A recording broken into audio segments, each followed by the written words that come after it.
what I really want to get into. So what I'm seeing in the landscape of perimenopause and menopause is the standard of care is birth control, mostly Mirena IUD, and then we slap on some permetrium and and estradiol on top of it, which is really interesting. I'm seeing a lot of this happen, and so I want to talk about the nuance of that. And this is more progressive menopause experts that are doing this. Regular OBGYNs just stick you on IUD, or they stick you on birth control, and you write it out until you're like 55 years old. And Right. you don't even know when you went into menopause. So that's the normal everyday standard of care that most women are getting. Only 4% of the United States are even on hormone replacement of any kind. So just kind of get just a little bit of context there. So I want to talk about the nuance of that. The nuance between synthetic and bioidentical. Obviously, they're both made in the lab, but one's very much not locking into those receptor sites, whereas the other one is. And the side effects of we have a really sweet nanny, and I've been working on a couple different things with her, but we were talking about birth control yesterday and how see her and like so many millions of other girls who try to come off of it. It's just such a rampage of horrible symptoms that they end up going back on because they just don't want to deal with the barrage of what that medication has done to them, but then also why they never addressed the reason why they were put on it in the first place, and so you've got a compounding issue. So I want to talk about that too. The majority of my women are in midlife. They're being offered antidepressants and birth control versus real hormone replacement. How is that not setting us up to win? Because again, a lot of even progressive menopause experts think that the Mirena IUD is localized, and they think it's ovulation still happening, or it doesn't matter anyway. So I just want to really speak into, because there's very few people who are really advocating that this isn't the way. Right. Because they have taken it up a notch, but they haven't, there's still so many elements of allopathic medicine at play here, Right. That makes Right. sense. Yeah, no, it does. It does. I know, and I'm happy to speak on all of these things. These issues are also like they're very much top of mind. Just curious where you're at too in your own journey. Yeah, well, I'm 46. And so like there's definitely like I can tell that my hormones are decline. What's interesting is that my cycles are totally normal. Okay. Like I still have the same length cycle, but I know when my body's not doing the things that it is supposed to do. And my hormone tests are normal, of course they are. Yeah, and the argument will say that the first sign of perimenopause, if you look deep into the research, that it's a skipped period or an irregular period, and I don't believe that is true at all. No, it's not. Yeah. No, I completely agree with it. We'll talk. Let's get into it. Yeah, because I'm 44. Yeah, I'm on. Oh, great. Okay, well then, then we can go for it. So, yeah. So I mean, and I know that anywhere between 44 and 48 are a more progressive way of thinking. I'm a big fan of supplementing. Right. We start to lose that. Yeah. So like for me, because as soon as I started noticing that I just wasn't quite healing myself, I wasn't quite normal. And for me, a lot of it, as you were saying, it was like my brain didn't feel as sharp. Like I just didn't feel as quick. And that was really upsetting to me. And so I we got my hormones tested, and of course they were normal, and then my cycles are normal. And so, my doctor was like, look, and thankfully she respects my background. Your expertise. Yeah, exactly. And so she's like, look, everything looks normal, but that doesn't mean that is normal for you. And so, why don't you go and see an OB and see what, and so I have a really great OB, and so I'm supplementing with hormones. And so I take progesterone, like nice progesterone during the second half of my cycle. So after I've ovulated, because I'm still getting my changes and everything else. After that, I take a progesterone at night, and then I'm on the lowest dose estradiol patch the rest of the cycle, except I take the week off that I've got my period. So I'm sort of like supplementing hormones, and it made a big difference. Awesome. Let's get into that. I did start recording, but I'm going to restart my whole team so we can get going into it. Okay, I got my questions. I'm ready to go. But yeah, no, not being able to fire on all cylinders, especially at the level of academia that there's no energy. There's no room for that. No, there's not. And so I've been working on a new book. And I'm like, and that's like a lot of information. I mean, you know how it is. I mean, it's just so much information to hold on to and make sure that I'm weaving together the arguments in the right way. And it's like, and my brain just was not having it. And so I knew, I'm like, there's something up, because this is like what I'm good at, is, holding all of these things in my head and being able to weave them together. And I just wasn't, because it was like I'd be in the middle of a train of thought, and then all of a sudden I was in La La Land. And Yeah, it's distraction. I don't know if you've seen Dr. Moscone's Menopause Brain yet, if you've read it or have you taken a look. But yeah. So I've not read it yet, but it's very much on my radar screen, and I'm looking forward to reading it. Yeah, and she shifted her mindset around, or her opinion around, hormone replacement, because she was extremely conservative in XX brain, and that was the one thing that she kind of came under fire for. But she has shifted her mindset. It's really the only thing we've got for I'll say this though, and I don't know, so I'm really excited to read this book, because I'm familiar with her research, and she's wonderful, and she's so smart, and she's thorough, and I really appreciate her.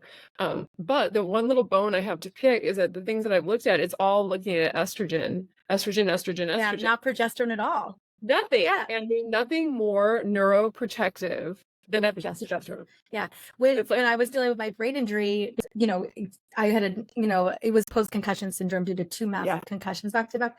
I couldn't even drive a car. Like, I couldn't get ready. Like, I needed a lot of help. But I was on 200 milligrams, 200 to 300 milligrams of micronized progesterone every day during that protocol, just to help reduce the neuroinflammation in my brain. So very much, and now I cycle it. Once I was out of the danger zone, that 90 days, I was able to bring it back to cycling. But yeah, I think we should talk about that, because estradiol, she is very much, she's the queen bee right now, especially in all of the conversations. Not a lot of people are saying, for sleep, you could, add some oral micronized progesterone in for some sleep, but because a lot of the talk track, if your uterus is out, they still don't feel like there's any room for it. It's maddening. But it really is maddening. So I'm working on a new book right now, as I noted, and the book is actually it's about the second half of the cycle. It's about progesterone, and it's like, why have we ignored it? What does it actually do? And why is it that so many women feel so terrible during the last 2 weeks of their cycle? And so really, because my luteal phase, I'm unhinged. That's really common for women. And I think that like a big part of the problem is that we have been using a one size fits all pattern of like what you need to do for your body to take care of yourself for women, when there's 2 halves to our whole, and you can't be making recommendations about what women should be doing and what their bodies need, and even how many calories they need and how they should be working out, that are designed for the estrogenic follicular phase, and then apply those to the luteal phase and not expect that women are going to feel terrible, because our bodies are they're under a completely different rubric. It's like the way everything is going on in the body is different. Oh, and so I think that the reason that we feel so awful is in part because we're just like not doing the right things, because nobody's actually told us what is our brain and body actually trying to do during these 2 weeks, and how do we take care of it? And once we start to address some of those questions and like really sort of unpack it all, then I think we can feel a whole lot better. I know that I have.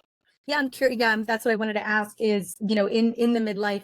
Yeah, although I'm noticing, now I'm finally on the estradiol, transdermal estradiol, but that estradiol spike, I wasn't getting it. And so I was feeling like shit even then, 2 days prior to ovulation. I was like, how dare my body, like, that's what I get to feel good. Like, do not take that from me. But then the second half of my cycle has just been a shit show. I feel so awful, and my rage and mood swings and migraines are just so predominant. And so I feel if you had, obviously we don't tend to ourselves in the luteal phase the way that we should, but let's say you always kind of had, you never tended to yourself in that phase for decades. What's that backlash looking like in perimenopause, especially when progesterone is dropping way quicker and way sooner than estradiol? Yeah. And so there's a couple of things going on. And so one is that if you're somebody who had, when you were sort of in your hormonal, rumspringa, when you're like in your peak fertile years, if you experienced a PMS, like if you're somebody who had bad mood related symptoms and that sort of thing, chances are that you're somebody who's just really sensitive to hormonal changes. And there's a ton of variability in women on this. And so you see that some women, it's like it's real easy breezy. And for other women, it's a little bit more of a rocky roller coaster. And so if that, kind of describes you, then research shows that your probability of having a really gnarly time during perimenopause are significantly higher. Guaranteed. Yeah, and your risk for postpartum depression is also a lot higher. Real quick, because I know my team will know how to decipher. I'm gonna have to. I'm so sorry, honey. You're gonna start. You ready? Is that okay? Yeah. All right, Sarah, honey, welcome back to the show. It's been a while, but I've been following you. I'm such a big fangirl, and I'm so excited to have you on Energized. And we have just been, oh my gosh, talking it up. And we're going to officially get started right now. We're going to talk all things about the cycle, the luteal phase, perimenopause, hormone replacement, birth control, side effects of birth control, why it's not the best move necessarily for all women in this particular transition, and then what can we do if we are on birth control and want to get off of it. All the things that we're going to be talking about today. So what I actually had asked you just out the gate, because I know that you're working on a new book, and it's on the way. Curious when it is going to get released. 2020. Yeah, I think 25, because I'm going to be wrapping it up this fall and then the following year. So probably fall of 25. Okay, cool. I was just curious. So we can be on the lookout for that. But the question I was asking, because at least I have no problem admitting I'm full-fledged in perimenopause. I feel like I got a kickstart because I had my son at 41. I was in a default menopause state for 2 years because of postpartum. And then I just drop kicked myself into perimenopause right after that. Like there was no break in between postpartum and perimenopause. But I was talking to you about how poorly I tended to the second half of my cycle. I would say that we never, honestly, when growing up, I don't think you and I, we understood the importance of all of it. That one, our hormones are changing every day in our cycle, and we're accommodating to that. But that there are two major shifts, or two major, we have the follicular phase, we have the luteal phase, and I feel like the one that's gotten the most attention is really the follicular phase. Well, honestly, let's be the one that's gotten the most attention. I guess it is our period, which is still within the follicular phase. Yeah. That's the only thing I was ever told growing up as a little girl, that my mom's like, your periods are going to be awful. It's going to be the worst. And, good luck. That's all I was told about my cycle. Yeah. But I would say that I used to beat myself up because I couldn't do what I really struggled doing the same things in the luteal phase, definitely late luteal phase, that I could do easily in the follicular phase. And I would just shame myself and beat myself up. And so I never tended to it. And now here I am at 44, and I feel like, I was telling you, the word that comes to mind is that I feel unhinged, even in the early luteal phase. And so I wanted to spend a little bit of time on that, because that's what so many women are coming to me with, is just like part of their cycle is okay in perimenopause, but the other part of the cycle, whether they ovulate or not, feels like they're losing capacity. They're angry, they're rageful, they're depressed, they have anxiety, they don't have resilience, their brain doesn't work anymore. And I feel like then it kind of spirals into, throughout the whole cycle as we get closer to menopause. Yeah, it's a wild ride. Yes. For sure. And I think that, what you tend to see, because what you're describing is just a whole lot of things, right? And it's a whole lot of people experiencing a whole lot of different experiences as they move into the menopausal transition, so like what is going on hormonally that's causing these things is going to be a little bit different depending on what you're describing, right? And so for most women, when they first are entering into the sort of perimenopausal transition, it's usually characterized hormonally by a big drop in progesterone. And so what we tend to see is that your progesterone levels tank, and most women don't even really know it, because a lot of times they're still ovulating, and still ovulating fairly regularly, but just not very, not like a good ovulation, because robust. Yeah, like exactly. Because you get different levels of progesterone that get released depending on sort of the robustness of the ovulatory effect in the cycle. And it starts to get less robust as we get older and progesterone levels start to decline. And when you have declining levels of progesterone, you have unopposed estrogen. And when you have unopposed estrogen going on in the cycle for a long period of time, it doesn't feel very good. So all of these like things that we really like about estrogen, that it makes us feel sort of alive and awake and energized, starts to feel like, and Laura Brydon is the one who described it this way, and I just absolutely loved it, where she said that estrogen is like that eccentric kind of wild friend that you like spending a little bit of time with, but then after a couple of days, it's just too much, Yes. Yes. and you're like, please go home. And that's estrogen. And so when it gets unopposed by progesterone, it can really make women's nerves feel fried, because progesterone it does exert this very sort of calming, relaxing, soothing effect on the brain. And when you don't have that and you're constantly going through this state of unopposed estrogen, it can make you angry and prickly and make everything, you can hear things too much, and chewing bothers you. I mean, there's a whole list of things that can happen when we have unopposed estrogen, and a lot of that is responsible for those feelings of anger and these other sort of psychological things that tend to go on. But like I said, there's a lot of different sort of stages, because then after you have estrogen kind of starting to decrease, then you can get other experiences that women have where they're feeling like their brain is kind of foggy, but that's also a progesterone effect, because both progesterone and estrogen are really good for the brain. And so when you have diminished levels of either of those things, it can be really disruptive in terms of cognition and just our ability to like remember things. Like working memory levels decrease, and it's not a very positive experience for women those ways. And so it can be, I mean, it's a lot to handle. It's a lot to handle to go from being a regularly cycling woman who's waxing and waning between these two sex hormones, and having your body adjust to that and the rhythms, and then to go from having one of them be really high and the other one's low, or one is low and the other's low. All of that can really wreak havoc in the body, which is why people like Laura Brydon, they call it second puberty, and there's a lot of wisdom to that, because your body is having to completely adjust to a brand new hormonal landscape, and then it can make women feel pretty awful. Yeah, I agree. I feel like it's an entire remodeling of the entire. I don't know if there isn't an organ system that isn't impacted that we see for women. Yeah, I mean, when you think about it, women's bodies are incredibly sensitive to sex hormones, and they're wired that way on purpose, because our whole body has to remodel itself for pregnancy. I mean, there isn't a single system in the body that doesn't have to change what it's doing when women are pregnant, right? So our immune system has to do something different, our circulatory system has to do something different, our metabolism has to do something different. And so we have our brain, of course, has to do something different. And so our body is like head to toe really sensitive to sex hormones. And whenever you get changes in those levels, particularly when they're dramatic, like they are as we sort of transition, into puberty, which is what we get when we're teenagers, and then transition out of fertility, which we get in perimenopause. I mean, it's causing this whole, all of these different systems in the body that are sensitive to sex hormones to suddenly be starved of them, like, oh no. And they all have to figure out how to do things in the absence of that. And that's like that's a big transition for the body. It's an epic. I think it's a bigger transition than we have given it credit for.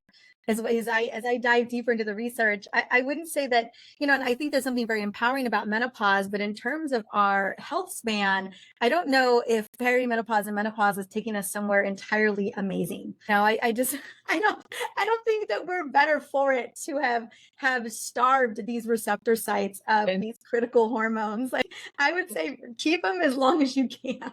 Right. Well, I mean, evolutionarily, the function in menopause is actually really interesting, and it's smart. I mean, it's smart that given the incredibly important role that women have played in caring for children and getting children to an age where they're able to reproduce themselves, and then having mothers caring not only for the children but for grandchildren, having reproductive senescence, or just aging of the reproductive system before the rest of the sort of the rest of the body, is something that is evolutionarily makes a whole lot of sense, because it essentially shuts off reproduction, so that way women stop investing in something that's probably not likely to be very beneficial. Yeah. I mean, because like at some point it's like you're hurting your own body, and the probability of survival of the children that you're birthing is likely to be relatively low.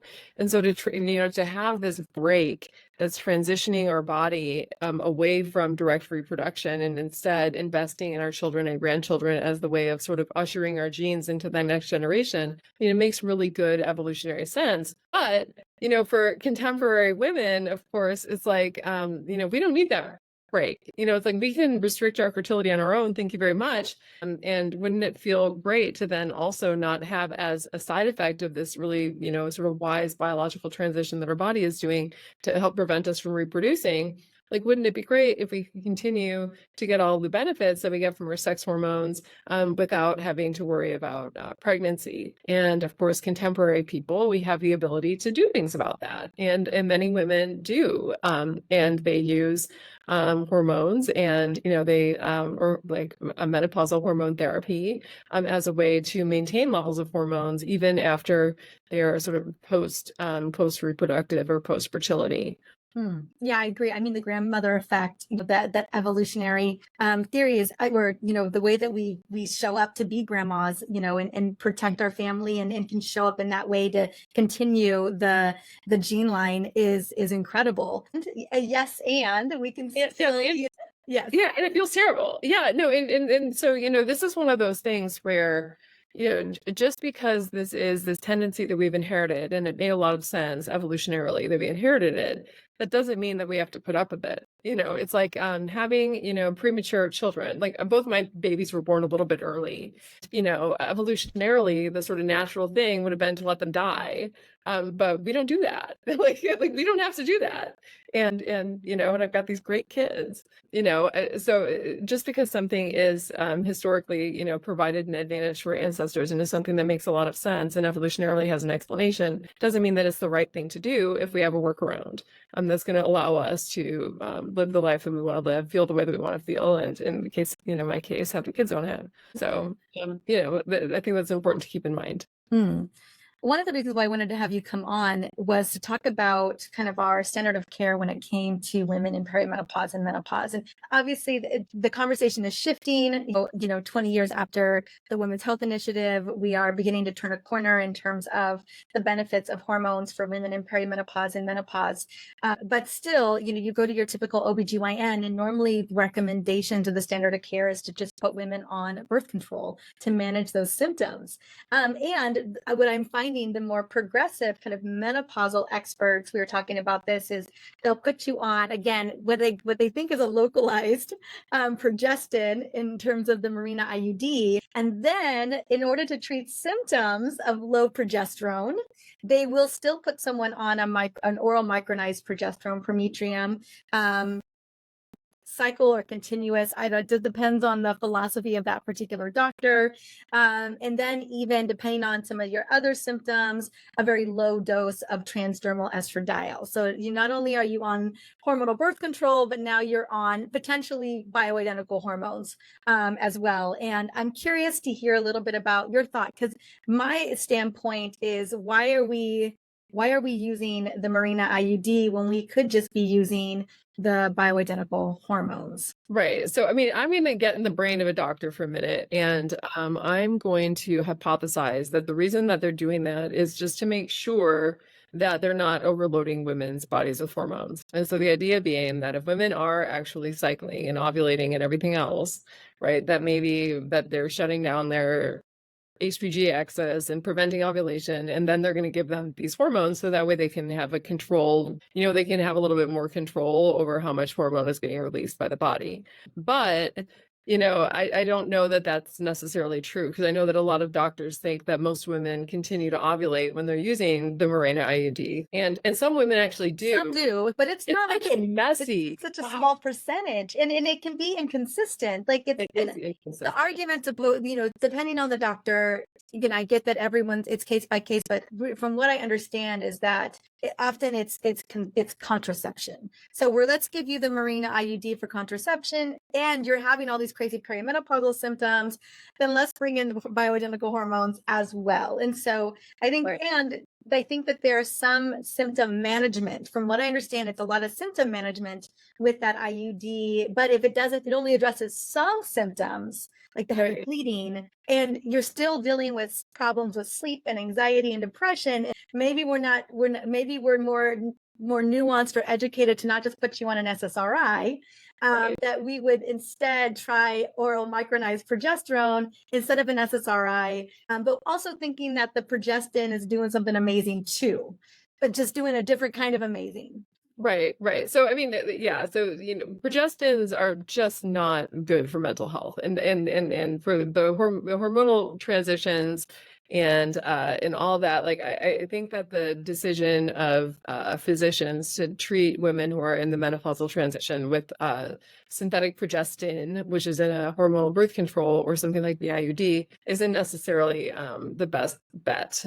This being because there's been fairly compelling body of research that finds that use of hormonal birth control tends to be associated with an increased risk of developing the very symptoms of menopause that most women are trying to treat, right? So things like anxiety and depression and water retention and just you name it, and heavy bleeding effects of these progestins. And so I don't think that I think that is not the way to go. And clearly, for women who are in the menopausal transition but aren't like fully menopausal, there is the need to regulate fertility still. And so that's something that women need to, if they don't want to be on hormonal birth control, they need to figure out a way that they're going to be approaching that, because the biggest group of women who get abortions is women in their 40s. Yeah. And it's, and we live in this dystopian universe now where that's not even legal in many states. And so it's really important that women, when they're in the transition, figure out what they're going to be doing for birth control. And generally, this can mean something like having a partner get a vasectomy, if they're heterosexual, because that, generally at this point in people's lives, everybody's done having children. Or they can use fertility awareness method, but that gets a little bit, it's not that it's impossible to do, but it is harder to do. But if your cycles start to get irregular, it can be a little bit more difficult just to peel out. To time it. Oh, yeah, to know? Yeah, and to feel really confident. It's the wild, wild west. Like I need condoms, everybody, and just, or vasectomies or whatever that may be. Well, exactly. I mean, exactly. And so it is really important. So I guess before I start doing about moving my finger about giving hormonal birth control to women who are in the transition phase.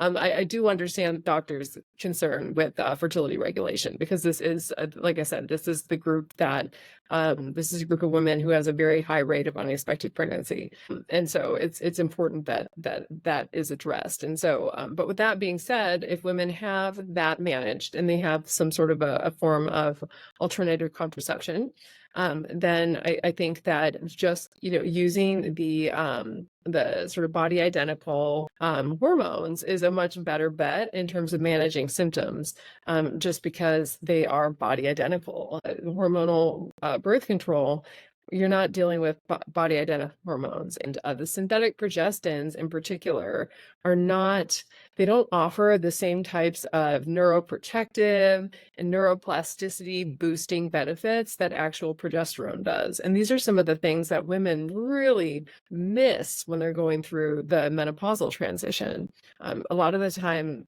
women will report having issues with short-term memory, right? Where they're not able to hold things in their head the way that Or long-term memory. Yeah, or long-term memory, right? Where they just feel kind of cloudy in the head. And these are the types of things that progesterone can be really beneficial for, like estrogen as well. But one of the things that progesterone does is that it helps to increase neuroplasticity, and it allows our brain to be really connected to each other and to be able to communicate with one hemisphere to the other. And when you have that being depleted over time because you're not ovulating, that can lead to some issues that way. And so, having the actual progesterone instead of progestins is going to offer a lot of benefits, both in terms of neuroprotective benefits and also mental health benefits, because we know that one of the primary metabolites of progesterone And a metabolite is just, a little neurosteroid that gets released when progesterone is broken down in the body. One of these um, neurosteroids is called allopregnanolone, and it gets released in high levels when women have ovulated or have progesterone in their body, because when progesterone gets broken down, it gets released, and it stimulates GABAergic activity in the brain, which is something that calms the brain down, and it sort of soothes anxiety, and it's something that's very protective in terms of mental health. And so you get all of these really great benefits from taking actual progesterone that you don't get from progestins, and making birth control or synthetic progestins and sort of inferior mode of treating hormonal transition, types of symptoms. Agreed. Yeah. And I mean, allopregnanolone also is a really amazing at reducing inflammation in the brain, which we see a major uptick in when we go into perimenopause. There's a lot of new research coming out that we see an increase in inflammasomes in the brain because we're not binding those receptor sites. And hence why, women do lead the numbers when it comes to dementia and Alzheimer's later in life. And so it's just a thing to consider. I think what breaks my heart the most is how often I talk to women who are put on hormonal birth control at like 45 and then are told to stay on it until 55, and just kind of just having my little soapbox moment. And, they come to me and they're like, I don't know if I'm in menopause. I'm like, oh, you're in menopause. You are in menopause. I don't know when, we'll never know. Right. You had hormones running, you had these synthetic hormones running. Right. So do we, oh, and so we'll never really have a sense of when that happened. And then, they kind of fall off this cliff because there wasn't the proper support, and then they're abruptly taken off and then just thrown into menopause. And so this is kind of what I'm seeing all the time. And I just hope I hope we're really shifting the way that we approach women's healthcare around this season. Yeah, no, I completely agree with you. I think that there's been a lot of fear mongering that's gone on about the use of body identical hormones, and a lot of that is the result of that nurses' health study that came out that found the links between use of Progestins, really. Yeah, Progestin. yeah, and estrogen, so there's this fear about estrogen and breast cancer risk, and in estrogen there was some heart disease fears, but since that time, since those data came out and scared people away from using hormones, the data has since been reanalyzed, and they realized that oopsie doopsie, made a mistake. They had to redact it. I mean, and it's so, but a lot of doctors haven't quite gotten over that, and the public consciousness hasn't quite gotten over it either. And so there's still a lot of fear, both with doctors and then also with women themselves who've heard about this, sort of whisperings of this effect, and it makes them reluctant to use body identical hormones. And a lot of times this fear is not substantiated. Like there might be some women whose specific health history is something that contraindicates the use of a body identical hormone as a sort of replacement to help ease the transition. But for most women, it is safe. And if they're, and they just oftentimes need to find a provider who's willing to listen to them, and is willing to treat them that way. Because some doctors aren't. They're still stuck in thinking that, that estrogen is dangerous. Yeah, I think it's going to be, I don't know, maybe another 10 years or so when we start to really see a massive shift in the way that doctors are being educated. I mean, as it stands right now, doctors do not get, even OBGYNs aren't getting menopausal education at all, let alone are being educated on the redacted information from the Women's Health Initiative, where, it was literally a, relative risk of ultimately like 1%. It was one extra case of breast cancer. And it was actually the women who were taking the synthetic progestin. It was Premarin. And I'm forgetting the progestin they had them on, like MPX or something like that. And I thought it was. Yeah. Yeah. And it was actually the cases with the MPX, with the progestin, we saw that extra relative, that one case. But there was so many things about that study that were just wrong, including the age of the women that were in that study, which were on average 65 65, 63 years old. So they were well out of their window. I mean, and so, and there, and obviously research had stopped. And so, a lot of women come to me in their 60s and say, is there a window still available? And yes, depending on your health history, you may still be, able to bring on bioidentical hormones, but you have to understand that those receptor sites have been shut down for a long time. And where I think women should really look into hormone replacement, I guess, I have Hashimoto's thyroiditis. I take thyroid hormone every day, and I take it. I test my levels every 90 days. I am within the physiological dosage level. We never waited until I was sub-zero thyroid hormone before we put me on we put me on thyroid. But yet we do this with women. We're just like, you don't even wait until you're in menopause. You're not, there's nothing to be binding your menopausal levels to these receptor sites. And then we'll think about it. And I'm just like, no, could not hook me up before, I'm at the low. Right.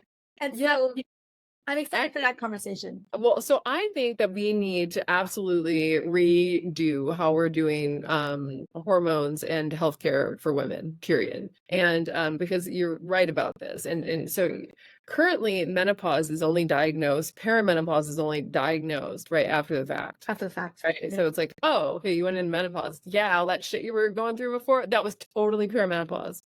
And it's like, that's absolutely unhelpful. And it doesn't. No, not helpful at all. Not helpful at all. And so really what we need to do is, like you were saying, is being able to diagnose it as it's going on. And the only way that we can do this is we have to have baseline levels of women's hormones, because the fact of the matter is, and unfortunately that has problems of its own, which we'll talk about in a second. But if you look at normal hormone levels for like something like estradiol or something like progesterone, normal hormone levels vary like this. Like here's like it's like, so here's your range, right? And so like when you get a hormone test, oftentimes you're going to fall in that range of normal, and it's absolutely meaningless because everybody's normal is very different. And the reason for this is that you and I are going to have different levels of hormone receptors, right? The way that we metabolize hormones is going to be differently. And so because of that, for you, X amount of hormone might, cause this type of an effect, whereas the exact same type amount of hormone in me might only cause this kind of an effect, right? And so it's like the way that our bodies are going to be dealing with these hormones is going to be very different. And so for each one of us, it's like I could be in full blown, almost menopause, perimenopause, and still have hormone levels that look normal. But for my body, if we looked at it over time, we would see that they're much lower than what they were before. Right. But we have a timeline.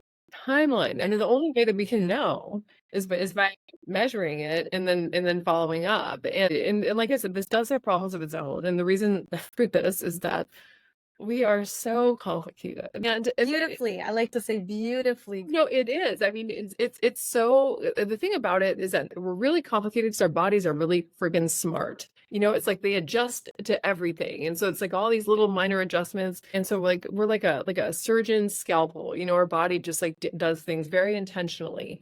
And but this intentionality means that it is more tricky to keep track of everything that we're doing because there's so much going on.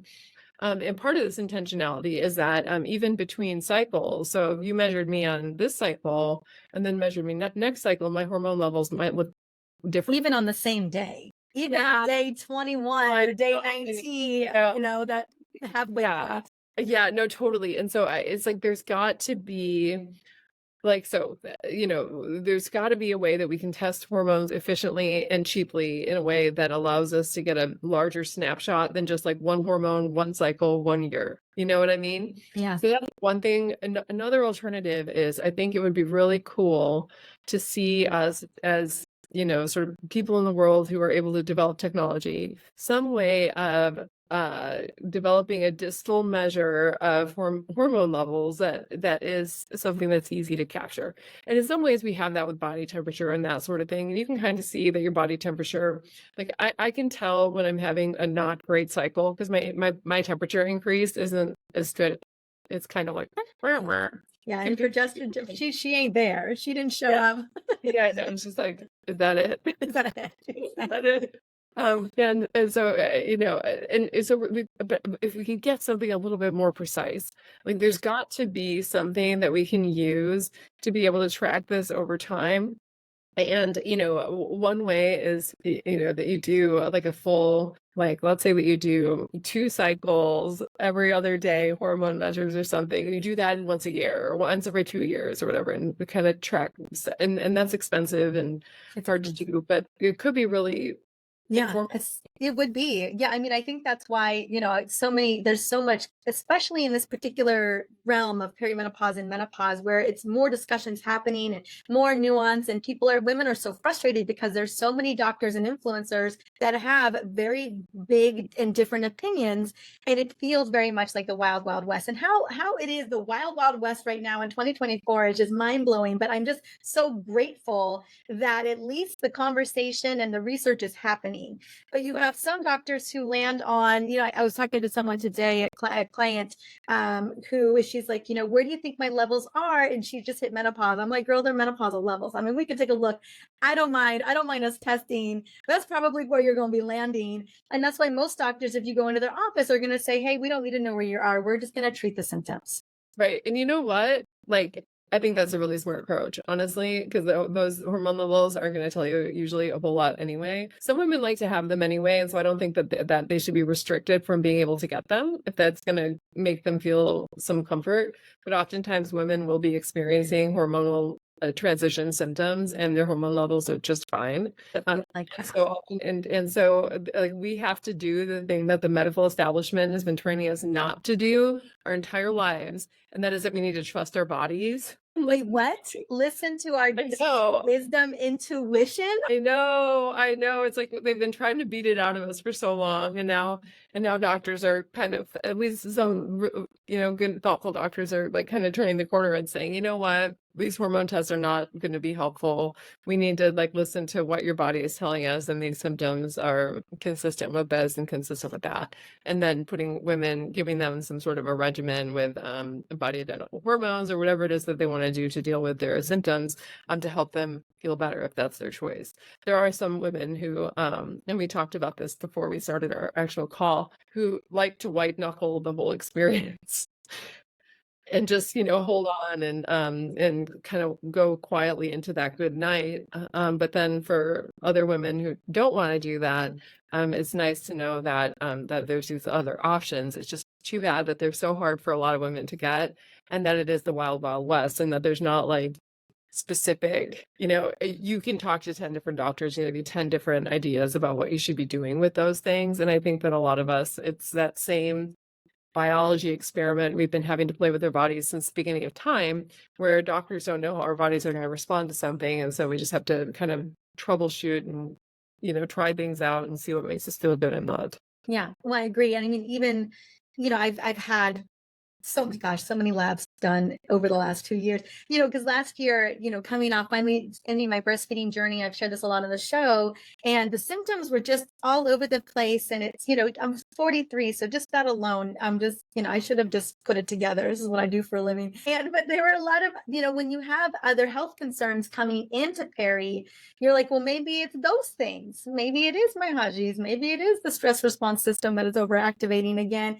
Maybe I'm finally coming out of postpartum. Like, I don't know. And so I remember kind of, I really try to identify, and something I remember a dear friend of mine said, you really don't know you're in perimenopause until you're in it. Like, until it's unmistakable. Like, you can't check off any other, you're like, it can't be this, it can't be this. But my labs, I think I ran my hormone labs 2 or 3 times last year, and everything kept being normal, but I still didn't feel great. I didn't feel good at all. And, my progesterone definitely wasn't, but the estradiol. And so it was really more symptom driven that we decided to start the transdermal estradiol, because I was like, hey, the Prometrium, my oral micronized progesterone isn't cutting it. Like, it isn't getting it done. And so despite what the levels look like, the move was to put me on the transdermal estradiol and to see how I did. Are the symptoms shifting? Are they changing? And so I feel like I fall into that category of, despite what labs are saying, even my thyroid labs, like I take a little bit more thyroid hormone, and I suppress my thyroid just a little bit because I just feel better there than when they're in perfect physiological range. That's just how it is for me. And we've kind of had to figure that out. Right. No, that's really interesting. And I think that honestly, I think that's like really common. I think that it's smart that you are doing the thing that your body is telling you that you need to do. And I know that with my own case, my sex hormones were telling me that they were great, in my labs, everything was within normal range. But I knew that I didn't feel right. And knowing everything that I know about hormones, I knew exactly what was going on. And as soon as I started using body identical hormones, because I do use, as we shared before we started recording, I use a micronized progesterone, and I use the low dose estradiol patch, and I sort of cycle them in with my regular cycle, using my fertility awareness method to sort of sync things in. And within a couple of months, I just felt like myself again. Yay! Yeah, and it really and it was, if I didn't know what was going on though, I would just think that, oh well, this is probably the result of too much stress or too much, this, or I've been, XYZ at work, and but thankfully I'm glad that people like you, and others who are in the space who are really having these conversations with women, because I think it's really important that we are able to identify what's going on with ourselves and then be able to advocate for ourselves with our doctors, to make sure that we're able to get the care that we need. Yeah, no, I agree. And I'm so grateful that Sarah, honey, you would listen to your body, especially I think what it was for you is just your brain wasn't firing the way that you knew it would. And, especially in your level of academia and research, that's a compromise. That's a way of, compromising your ability to really do the things you want to do and show up at a really high level. And to know that. And I think so often, these symptoms are normalized, especially the brain fog or the low energy or some of these symptoms that women just write it off as, oh, this is just how it is for me. Right. Yeah, and I mean, I don't like when I think about that, because I remember when I was kind of figuring out, like, I think that this is the start. I think this is the beginning of the end. I was really mad about the idea that here I am, and in a lot of ways, at the apex of my career, I've got everything running the way I want it to in my lab, and I'm able to do the type of public outreach that I want to do, and I'm able to do this, I'm able to do that. And then my brain is just gonna sort of start to slow down, and then I'm supposed to just like go quietly into that good night and let it happen. Like, no, Yeah. I was so mad about the whole thing, because it's like I feel like, and I think that we get this way with pregnancy too. Because I remember when, I had my first child. I had my daughter when I was 29. And I remember wanting to have my first child before I was 30, because I'm very keenly aware of fertility and all of that. And I just, wanted to set myself up for success. And I was so angry because I was still in graduate school, and thankfully, I was married, and so everything is like, I had all of that stuff. A lot of women don't have that all lined up at that point. I was so mad that, here I was at this like really pivotal point in my education, and this was probably the time to start having babies, and I was pissed. And then with the hormonal Perimenopause. How dare you? Yes. I'm just like, are you kidding me? Like, I'm not ready, I'm not ready to have my brain slowing down. Like, I'm just getting warmed up.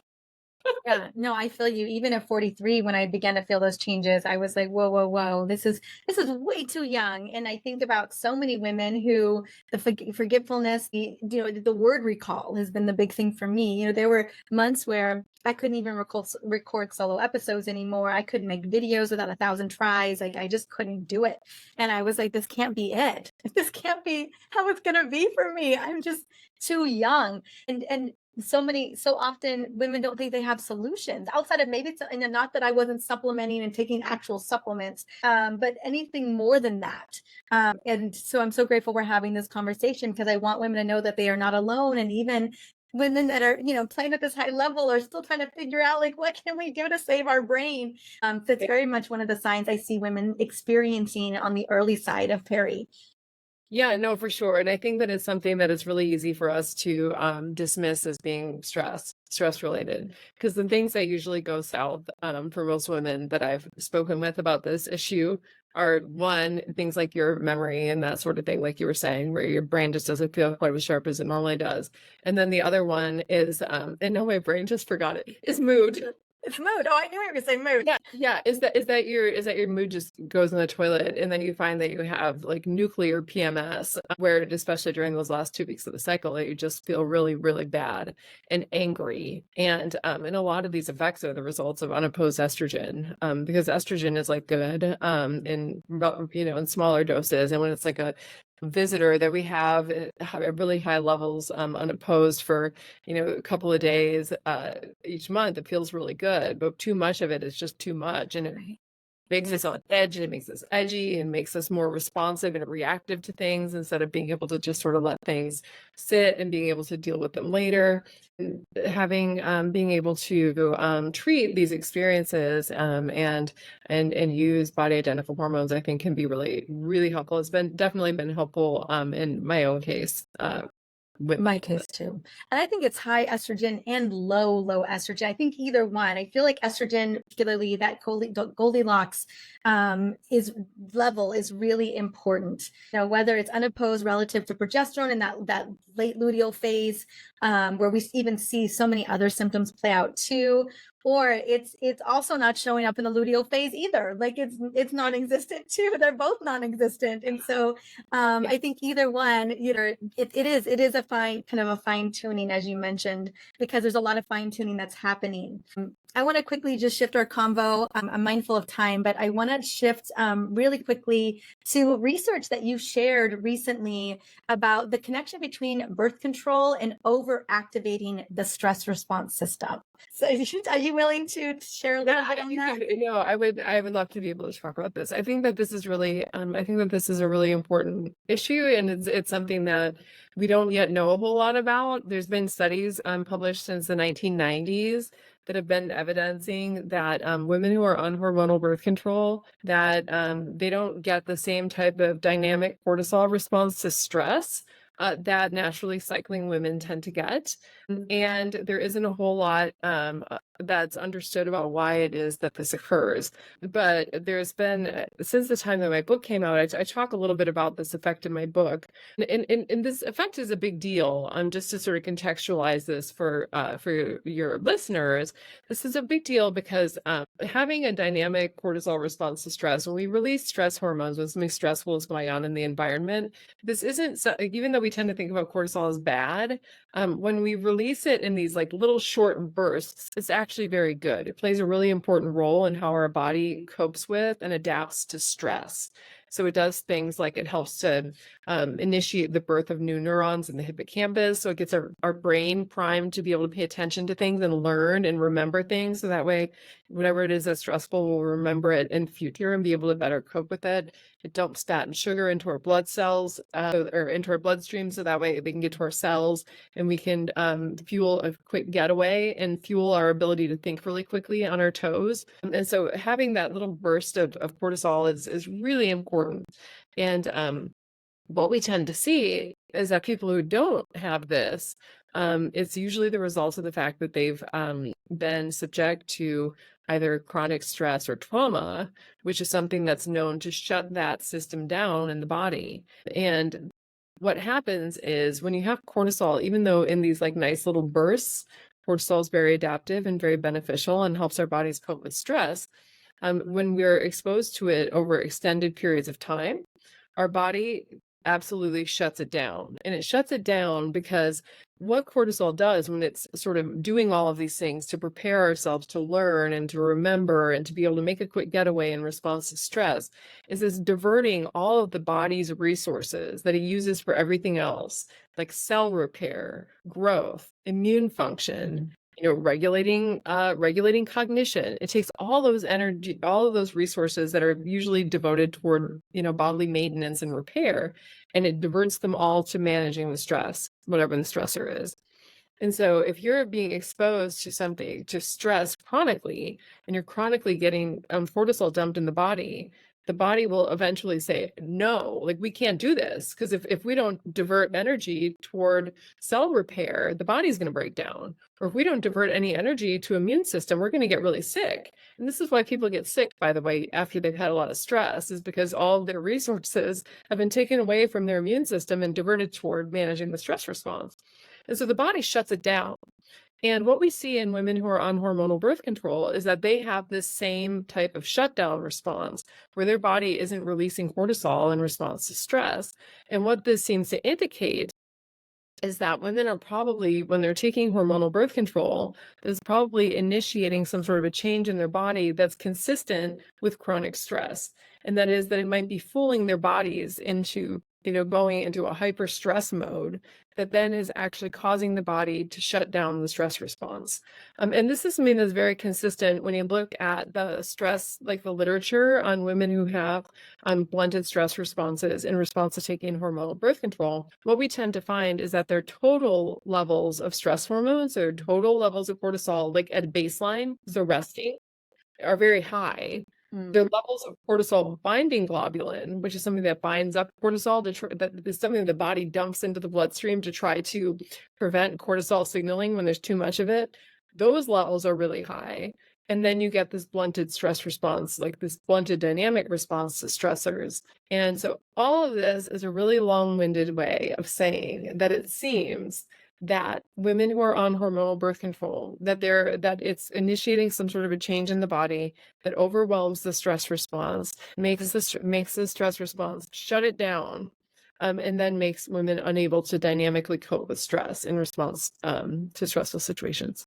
I know, and it's one of the many concerning side effects of taking hormonal birth control that I really wanted you to address, because I know that Well, it's a weird one. yeah. A lot of the side effects that you hear about, like if you're talking about things like reduced sexual function, lower libido, changes in mood, in a lot of ways, those things kind of make intuitive sense to us because when we think about sex and sex hormones, it's like, oh, okay, sex, it's going to affect sexual function. And like with mood, it's like, oh, across the cycle, I get mood changes. So I guess it makes sense out of, hormones and mood.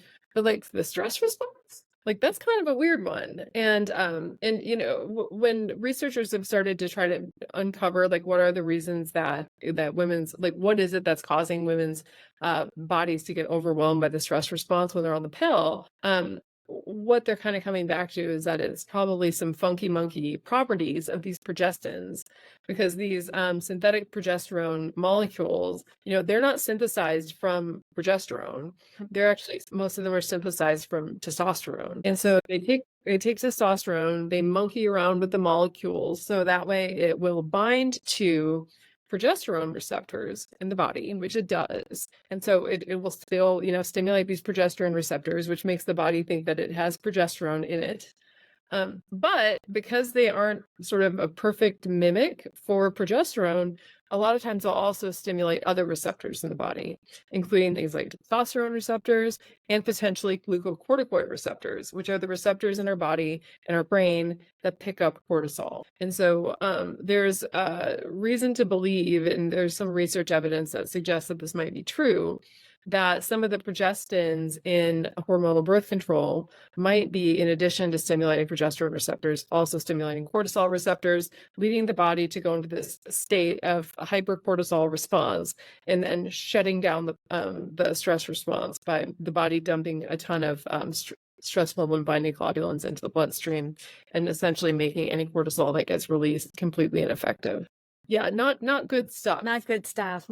It Really, I mean, talk about a universal global hormone that has got such vast implications that you just mentioned: immune system, growth, energy, mitochondrial function, insulin sensitivity, metabolic, implications. And so, we're not just talking about, how we respond to stress, but we're talking about a hormone that has a lot more vast implications in the body than I think a lot of people know or recognize. Right. And so one of the things that we were really interested in my research lab was inflammation, because cortisol also plays a really important role in terms of regulating the inflammatory response. And so we had women come into the lab, and we had naturally cycling women and then women who are on second or third generation progestin hormonal birth control.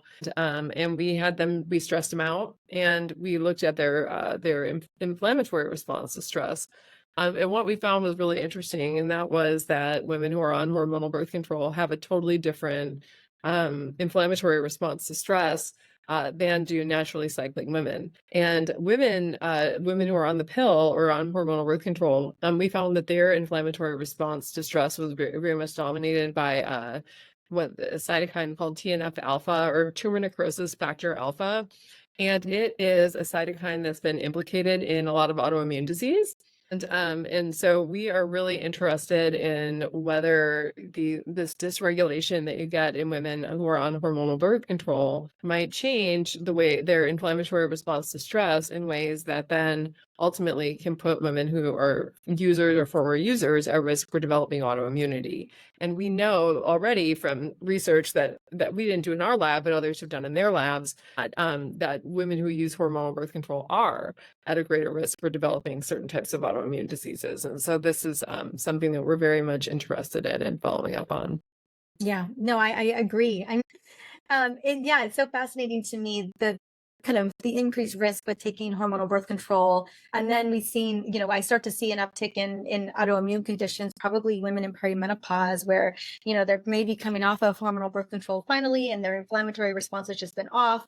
And then also the decline of these hormones also creates an uptick in this inflammatory response. And so it just kind of seems like a perfect storm, and so I'm curious. I mean, obviously there's just more research to be done, but I just wanted to highlight, I know we didn't spend a lot of time on this, and I want people to go follow you and get the book, but just, when we're talking about a medication like hormone replacement therapy, or no, sorry, birth control, hormonal birth control, sorry, apologize there. What are the vast implications, towards women's health that we really need to be aware of and mindful of, to really educate them so that they're making informed decisions for their body. I mean, the thing that we need to really understand about hormones, and I think that anybody who's experiencing a perimenopausal transition can certainly attest to this, is that they are systemic. Yeah. So anything that any modification to your hormonal profile, whether it is something that's naturally occurring as a result of the perimenopausal transition, or if it's something that's occurring because we're taking a pill that's suppressing our ability to produce sex hormones and supplanting them with these synthetics, is going to cause system-wide changes in the body. And a lot of these changes, have absolutely nothing to do with what we would generally think of as reproduction, right? So a lot of these changes happen outside, the breasts and our primary reproductive organs. And in fact, a lot of them go on in the brain, because I was there's gonna say the brain is there's no organ in the body that probably is more dense for hormone receptors than our brains. And because of this, when you go on hormonal birth control, it means that in addition to preventing ovulation and preventing pregnancy, which is what most women take them for, it means it's also going to be flipping all those hormonal switches on every other cell in the body that has a receptor for those hormones, including all the ones that we have in the brain. And the result of this is that we're going to see that there are differences between women who are users and non-users of hormonal birth control, and everything ranging from the nature of the stress response, which we just talked about, changes in the inflammatory response to stress, which we've also talked about, and also changes in the way that women think and feel and experience the world. And so we found there's research out there that shows that women who use hormonal birth control have differences in their profile of their risk for developing anxiety and depression. And we know that hormonal birth control use is also associated with changes in libido, with a lot of times women reporting lower sexual desire. Use of hormonal birth control has also been associated with changes in partner attraction with women who are on it, because their estrogen levels are kept really low. I'm preferring a somewhat less masculinized male face and voice compared to what we see in natural cyclers, because estrogen is something that's known to be really drawn to cues that are related to masculinity and testosterone levels. And so, we also know that hormonal birth control use is something that is affected with differences in the ability to learn and remember things in some domains. And so, like with emotional memories, for example, which is something that's very much mediated by cortisol, we tend to see that women who are users of hormonal birth control tend to have impairments in this relative to naturally cycling women. And so the effects are really wide ranging, and oftentimes they'll affect things that seem like they shouldn't be affected by our birth control. But when you have something like a hormone, which has systemic effects throughout the body, and is able to flip the switches on cells throughout the body, this means that you're going to get system-wide changes. And this means that, the types of unintended effects that we get from taking hormones are going to be far greater than probably what has ever really been appreciated by researchers and doctors up until very, very recently. Hence the Washington Post article. Yes, hence the Washington Post article that I just had to sit and write a response to, because the idea that, if a doctor hasn't heard of a side effect in the results of published research that is not real, just isn't appropriate. And gaslighting women into feeling apologetic about the fact that they don't want to put artificial hormones in their body that flip all of these switches in the body, causing system-wide changes in everything ranging from the activities of their immune system to potentially even who they're attracted to. I mean, that women shouldn't be made to feel bad about wanting something better, right? And wanting something that doesn't have all these non-specific effects. Yeah, that was very much the conversation I was having with my nanny yesterday, who we were on our way to the zoo, and she was just telling me her journey in how, she's on hormonal birth control because the symptoms of even coming off of it are so great that, and I'm obviously being there to support her in that journey, but up until the Nuance conversation we were having together, there was nobody who would. Like, the only option for her was that, and that she was kind of shamed into being put on it in the first place. And it just is just kind of this like really yucky shame spiral. And I was like, and the one thing I don't ever want women to feel is shame for one, being on it, but also for, expressing the symptoms that they're having because they are on it. That we should just hold them, hold space for them, to not only, own their experience in it, if they're having symptoms, but then also be there to really help support what's really going on under the surface. I think it's just where we fail women at every level, when it comes to, reproductive health, and then the kind of the kind of the residuals of when we put them on hormonal birth control, it's kind of shut down the system. So I completely agree. But you couldn't have said it better myself. that's why I'm so excited. I wanted to have this conversation, particularly for women in midlife as they're trying to navigate this, and they're showing up to the doctor's office and not a lot of options given to them at all. And, having that nuanced conversation today, but then also highlighting for the, lots of, grandmas and moms and even younger women are listening to this who are, wondering to themselves, is this the right move? Are there, long-standing implications for me turning off the switch of these really profound reproductive hormones? And yes, there is. Yes, there is. So thank you. So please share where we can go and tap into you so we can learn more, because I'm hoping that what this opens the door for is getting more educated, and to learn more about our bodies. And you do such a beautiful job of really digging into such profound insights around progesterone, around our hormones, and options that we can lean on that are actually more beneficial to us than hindering us. Yeah, you can find me on all social platforms, and my handle is Sarah E. Hill PhD. So that's Sarah with an H, E. Hill PhD. And I'm most active on Instagram, so that's really the place to find me. And you can also find me and my research papers, if you're interested in downloading those, at sarahehill.com. And my book, This Is Your Brain on Birth Control, is available everywhere that books are sold.